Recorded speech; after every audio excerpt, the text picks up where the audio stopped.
Olá, aqui é o João Vitor, o Químico de Ferro, e na aula de hoje nós vamos resolver a questão número 100 do Enem 2021 PPL.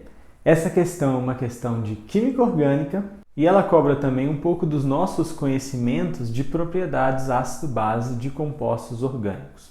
Então vamos para a leitura do enunciado. O biodiesel é um combustível alternativo ao diesel de petróleo que tem sido produzido em grande escala no Brasil a partir da transesterificação do óleo de soja em meio alcalino.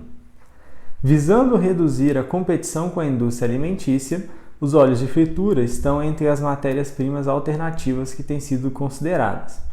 Porém, o seu uso no processo tradicional é dificultado por causa da acidez de Bronsted, desenvolvida durante o processo de degradação do óleo, conforme mostra o esquema genérico em que R representa um grupo alquila qualquer. Então aí você tem a representação das reações, né?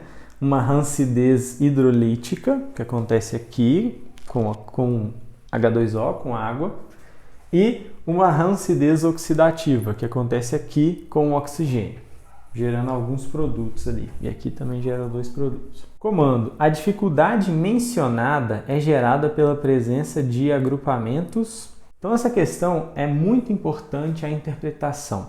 Que dificuldade que foi mencionada? A dificuldade mencionada foi da presença de ácidos de Bronsted durante a degradação desse óleo. E por que isso é um problema? Lá no início do enunciado, ele fala que a transesterificação do óleo em si para virar um combustível, para virar o biodiesel, acontece em meio alcalino, em meio básico. Então, essa reação acontece em meio básico. Se você está usando óleo de cozinha, um óleo de fritura, e esse óleo, durante a sua utilização, a sua degradação, ela libera uma substância ácida, que é um ácido de Bronsted que ele falou, esse caráter ácido dessa substância vai atrapalhar a reação de transesterificação que acontece em meio básico. Então, por isso que isso é um problema. E aí a gente tem que identificar quais que são essas substâncias geradas nas degradações que provocam que tem esse caráter ácido e provocam essa dificuldade. E aí, na rancidez oxidativa, você tem a formação desse composto, desse outro composto, desse aqui e de um hidrocarboneto qualquer ali. Na hidrolítica, você tem a formação de duas coisas desse jeito. A gente está procurando aquele composto que causa o problema da acidez. Então, a gente está procurando, entre os produtos da degradação aqui, substâncias de caráter ácido.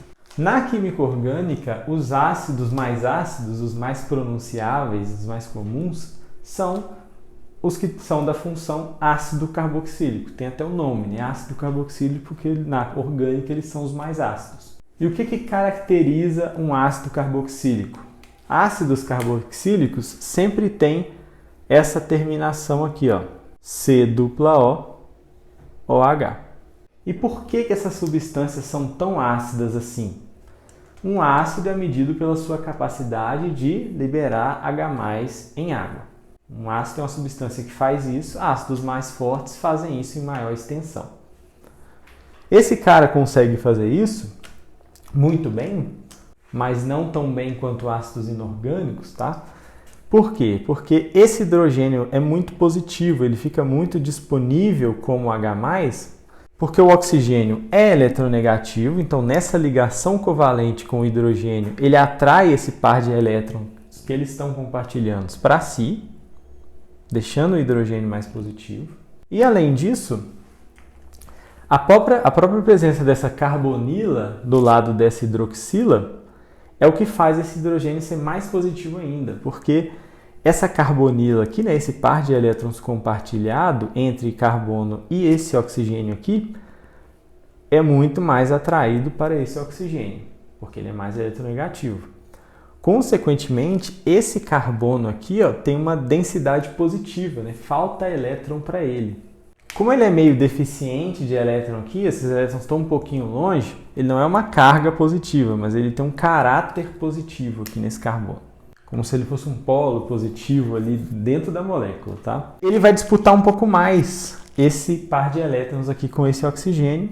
E aí, como ele disputa um pouco mais esse par de elétrons com o oxigênio, esse oxigênio precisa então muito desse elétron que ele está compartilhando com o hidrogênio. Como ele não tem o do carbono tão facilmente assim. Então isso torna o hidrogênio mais positivo. E outro motivo também muito importante é que se esse hidrogênio sai, a gente vai ficar, ele deixa o par de elétron, ele sai como H+, e aí você fica com um C, dupla O, O-. E isso daqui é uma estrutura de ressonância, né? Essa dupla carga aqui, essa carga negativa aqui, esse par de elétrons que ficou no oxigênio, ele pode ressoar com essa ligação dupla aqui, essa carga negativa virar uma ligação dupla e essa ligação dupla, um desses pares virar uma carga negativa. Então, como isso é uma estrutura de ressonância, essa estabilização é maior. Então, por isso que ácidos carboxílicos têm um caráter ácido elevado. E aí, nos produtos das degradações, são essas substâncias aqui, né, que são os ácidos carboxílicos. C-O-OH ligado a uma cadeia qualquer ali, R. Então, nas outras opções, nos outros produtos, você também tem aqui um aldeído, você tem aqui uma cetona e um hidrocarboneto. Nenhum desses tem um caráter ácido muito elevado. Eles não liberam H+ facilmente no meio. Então, não são eles que causam esse ácido de Bronsted. E nem esse cara aqui, né? Esse cara aqui tem caráter de éster aqui e aqui, o que não facilita a liberação de hidrogênio no meio, de jeito nenhum. E ele tem uma hidroxila aqui, então ele é um álcool naquele ponto. E álcools não são bons ácidos orgânicos, porque essa liberação de H+ provoca um polo muito negativo naquele oxigênio ali que está sozinho, está longe de tudo. Então aquele H+ ele não sai com muita facilidade, não. Álcools não são muito ácidos. Então, a resposta para a nossa pergunta é a alternativa A, que tem essa estrutura dos dois ácidos carboxílicos que são gerados nas degradações hidrolítica e oxidativa. Então é uma questão que exige os seus conhecimentos de propriedades, né, de acidez e basicidade de compostos orgânicos, e é assim que se faz ela.